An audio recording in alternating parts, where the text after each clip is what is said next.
Hello, સુપ્રભાત. કેમ છો બધા? બધા મજામાં હશો. આજે આપણે ફેટ્સ ઉપર ડિસ્કશન કરવાના છે. તો પહેલાં ફેટ બહુ સારી વસ્તુ છે આપણા બોડી માટે, પણ એ સારી રીતે લઈએ તો એ બેસ્ટ છે આપણા માટે ગાઈઝ. જેમ કે આપણે એવાકાડોસ ખાઈએ, નટ્સ ખાઈએ, પછી આપણે ઓલિવ ઓઇલ યુઝ કરીએ અને બહુ સારી રીતે આપણે સીડ્સ ખાઈએ, જેમ કે પમ્પકિન સીડ્સ, બીજા બહુ બધા સીડ્સ માર્કેટમાં આવે છે, અનાજ ખાઈએ, એ બધામાં ફેટ્સ હોય છે ગાઈઝ, અને એ સારી રીતે આપણા બોડીમાં ફેટ્સ જતું હોય છે.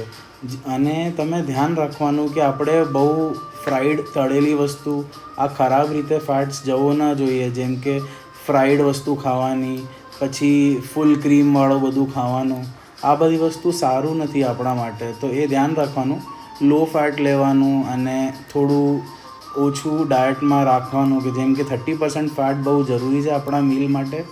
બટ આપણે હંમેશા ધ્યાન રાખવાનું કે સારી રીતે આપણે ફેટ્સ લઈએ, હેલ્ધી તરીકા આપણે યુઝ કરીએ અને બેસ્ટ ફેટ્સ કન્ઝ્યુમ કરીએ અને હેલ્ધી રહીએ, ફિટ રહેવાનું અને એન્જોય કરવાનું આપણું લાઈફ. કારણ કે આપણા ફેમિલીને આપણી જરૂર છે અને સારી રીતે આપણે ખાઈએ તો એન્જોય કરી શકીએ આપણો લાઈફ, અને આગળ ખાઈને પીને એન્જોય કરીએ.